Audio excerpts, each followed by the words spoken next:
Today we have Coolio in the studio, and he's a very brave man because he tried to fix that guitar. It's not working, huh? It's a nice guitar, though, you know. It's very cute. Yosemite Sam. Would you like to play the guitar, or a little bit? Something you're picking up? Well, it's something I've been working on for years. I don't really have time to really get good at it. Because you are a busy bud, aren't you? First, we're gonna talk about that during the interview, but first, new album, My Soul. Right. Is it really your soul that is on that album? Because you had a lot of pressure because there was such high expectations, not? No, I was actually not. No?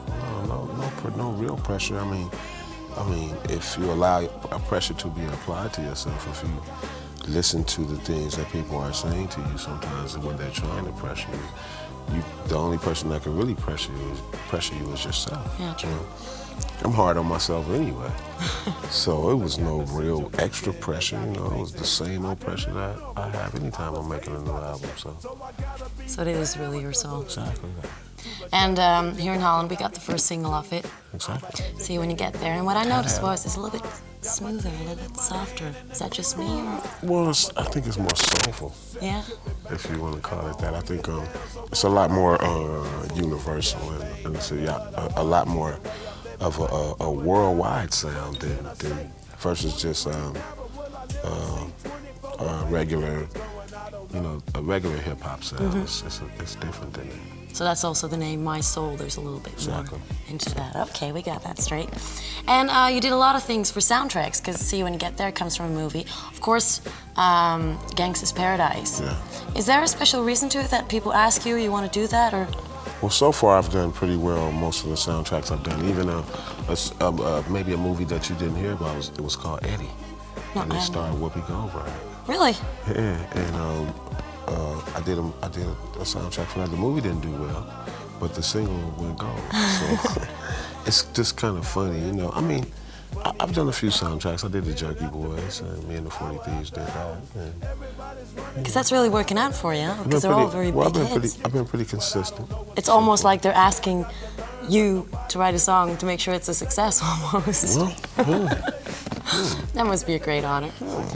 But you don't mind doing soundtracks because you've got a passion with movies, right? Not at all, and it's an extra income, and you know we need that when you have 7 children, you need extra income. There's 7 already. I stopped counting at 5, I think. Oh, you stopped? And besides from writing soundtracks, you also did a few parts in movies. The Big Payback, you did that? The Big Payback. Was that the name? What's that? No, I saw that in a piece of internet. I fished that off. But what I am sure of is that you're in Batman and Robin. That was you. That was you, definitely. Yeah, I had a small part. I was the banker at the motorcycle race, or the bookie, or the mentor. Or, was that fun? Yeah, it was fun. I got to do some crazy stuff in there. I wore a crazy costume. And, it was real wild. I had the money girls with me. And, that's always nice, the money girls. Yeah, it was a lot of fun. It was a lot of fun to work with the people because they were real cool. Do you want to do bigger parts? Because you said that was only a small part. Do you want to do bigger parts? Definitely. I did. I had a part in a new movie called an Alan Smithy film. It's pretty. That was a comedy, wasn't it? Yeah. I don't know. It's not out yet. It's not. But I read about that. It's a comedy movie. Yeah, me and Chuck D. It's actually pretty funny. And what's the part you play in that movie? I played Dion Brothers, a black underground African American filmmaker. Uh-huh. And me and Chuck D played the part of Leon and Dion Brothers, 2 brothers, and we kind of do a spoof on the Hughes brothers, so to speak. Anyway, it turns out to be pretty funny. Ryan O'Neal and Billy Barty, Sly Stallone, Whoopi Goldberg, a couple of cameos. That's a good one. Good names in there. Yeah. And how did that experience feel? Is it something you want to continue being an actor? Or? Well, I like to give it a shot at least. We'll see. If I'm good, I'll keep doing it. If I'm not so good, then of course I won't be. I'm 23 now, but will I live to see 24? The way things are going, I don't know. Tell me why are we so blind to see that the ones we hurt are you and me? Been spending most of their lives living in the gangsta's paradise.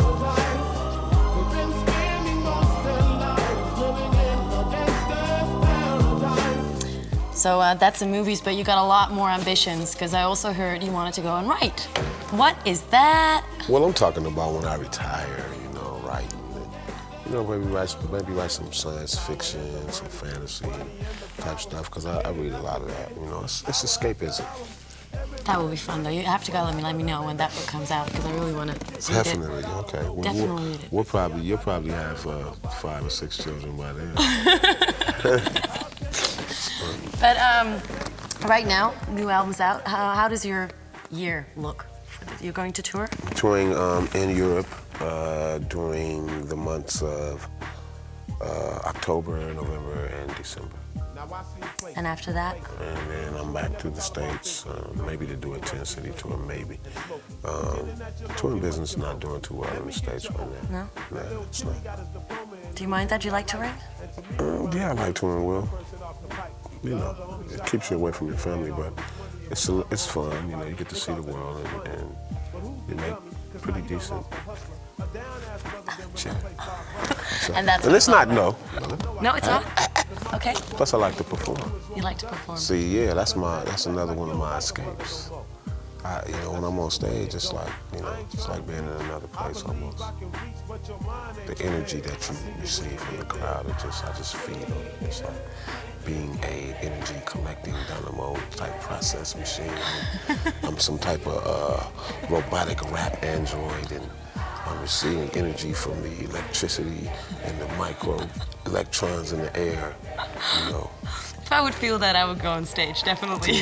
I would give it a shot and try to perform. Okay, so in the very, very far future, you want to go write, maybe do more movies, and now you're very successful with everything you do music-wise. You know, I did Space Jam, and, you know, the song I did. That? It was nice. I did a song called The Winner, and it didn't work out too well, because, you know, I don't know why, but it didn't. But I made a deal to do this song so that their company will provide some computers for kids' schools. You did that, really? Yeah, and they didn't do it. Oh. You see, so that everything I do doesn't work out, and I'm still trying to, you know, get that whole situation clarified, because, you know, I didn't get it on paper. Yeah. Unfortunately, I should have. You know. Experience makes you wiser, right? There you go. Well, you know, I know that, but you know, that was such a small thing to ask for. I mean, they made $43 million from the soundtrack. I mean, to ask for a couple of $100,000 in computers. Come on. Well, maybe they were a little bit delayed. You know, maybe it's still. Let's hope so. Still coming. But are you satisfied right now? Because with I got to know you through Gangsta's Paradise, and since then it's been Coolio. Everybody knows who you are.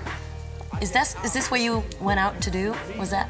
No, actually, that was Gangsta's Paradise was my second album. Mm-hmm. My first album was called It Takes a Thief, and it did platinum in the States, and you know, it did pretty well in the UK, I think, and you know, it might have did okay here, but I don't, you know, a lot of it was more underground type of record. The funny thing is though, that people don't know. People think that Fantastic Voyage was my first video, and actually I had a video called County Line. County Line? It was the first video. So, you know, I've been around for a while. Plus, I was originally with a group called WC and the Mad Circle. Now, WC is part of the West Side Connection with Ice Cube. Mm-hmm. And, you know, I've been around for about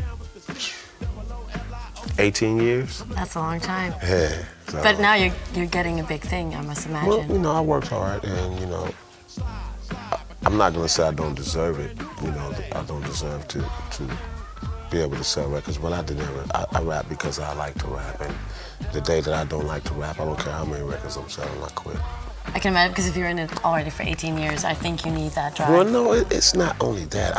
I love to rap, you know, and it's not about money. It's about how it makes me feel, you know. So all your feelings, so like we talked before, my album, My Soul, it is really everything of you is in there. Well, not everything. You keep a little bit to yourself? Yeah, I gotta keep some to myself, but it's some parts. But we do get to see Coolio. Somewhat. Well, that's the most important thing, I think. Yeah. Really, the concept behind My Soul is not really that so much, you know, I'm talking about myself. It's more that I'm talking about the way I think and the way I see things, and actually because I did exactly what I wanted to do. People expected, I don't know what people expected from me after Gangsta's Paradise, and I didn't even worry about it. I just did what I wanted to do, you understand? That's why I called it my soul more than anything. I was in on all the production, a lot more than I was on the last 2 albums. I think I did more on this album, production-wise, on the music, than I did on both of the other 2 albums combined. Mm-hmm. So I really worked hard, and it was. I'm not gonna say it was all about me, because people did help me. I had a lot of help. You need that though, right? Everybody has a little thing to do. I mean, it was done. I orchestrated it, and it just felt good for it to be my soul. I can imagine that. I really liked having you here, and I wish you all the best with My Soul and everything you're gonna do in the future. Promise me one thing: if you do ever write that book, send it to me. Okay, well, just in case y'all didn't know, I go by the name of Coolio with the flow, the neighborhood ghetto witch doctor superhero, down to go toe to toe with Hank Franco, straight from the 40 THEVZ, and with thieves, you know what I'm saying? 40 thieves in the house, hitting them up.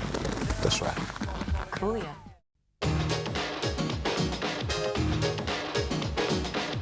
This is the Music Factory.